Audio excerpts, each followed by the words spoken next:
I'm Jeff Altman, the Big Game Hunter, the head coach for JobSearchCoachingHQ.com, and welcome to Job Search Radio.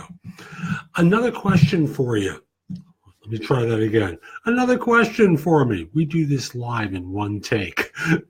So no edits, we just go into the material. And the question is, what should I do if I'm overqualified for the job?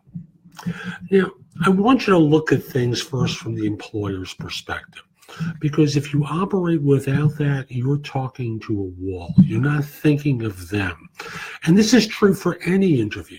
And unless you start thinking of the person that you're interviewing with and what their needs and concerns are, you're going to be dead in the water.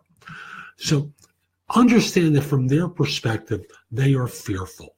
They are fearful that if they hire you, you're going to be disappointed, that you're going to leave after a short period of time, and they're going to have to hire someone else. They also have the concern that if you're overqualified, you're looking for more money than what they're willing to pay. After all, my 40-some-odd years of recruiting experience, it's so common that people who are managers claim they can do the staff position, even though they haven't, written code or done accounting work in 15 years. They're confident that they can do it. And they really can't. And not only that, they're looking for more money than what the staff level person's making.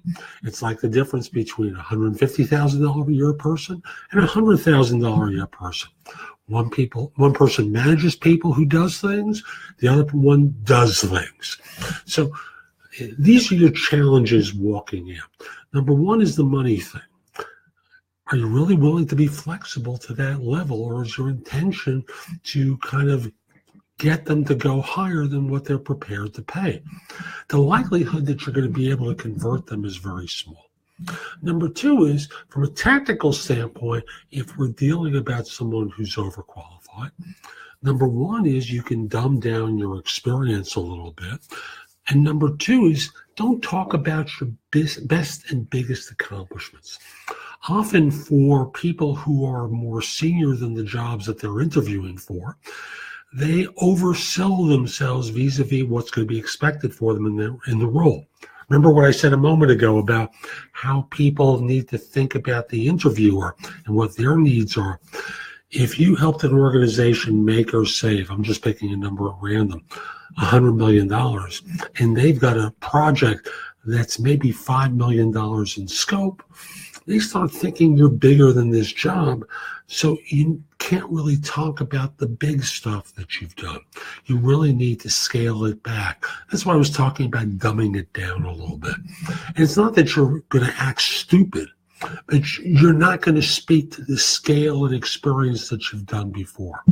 Now, I'm also going to get into discrimination here, because often one of the other issues becomes you are older than your potential peers within the group.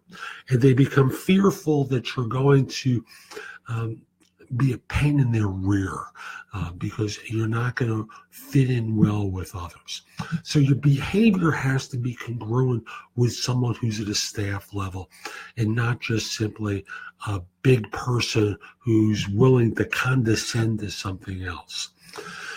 It reminds me of so many times when I did search work where managers would go out on interviews for staff level positions, and they would start overwhelming the interviewer and make it very clear that they were managers or directors who, I'll consider taking something less, but don't you have something more senior that really fits me? No? Okay, I'll consider this. And of course, the interview ends. It all comes down to your manner and how you carry yourself.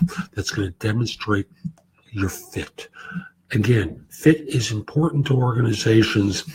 If your arrogance shines through, trust me, they will never see it again. So that's today's show. I hope you found it helpful. And if you did, I want to encourage you, visit my website, thebiggamehunter.us. There's a lot of information there that you can watch, listen to, or read. It's going to help you find work more quickly. Also, connect with me on LinkedIn at linkedin.com/IN/thebiggamehunter. While you're at my site, by the way, I still have a couple of positions available, but I don't really do recruiting. I coach people. Notice the hat.